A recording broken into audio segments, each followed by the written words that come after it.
I have the honor to present to you the candidates for graduation for the degrees of Master in Business Administration, Major in Human Resource Management. De Los Santos Gemma G. Pasacao, Camarines Sur. Thesis: Work Motivation and Retention Strategies in Agri-Industrial Machinery Business. Nomo Janelle B. Calawag, Naga City. Thesis: Employees' Motivational Factors and Sales Performance. Obinia John Evan A. Lagunoy, Camarines Sur.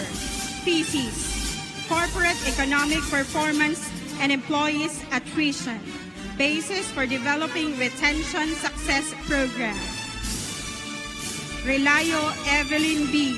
Labo, Camarines Norte.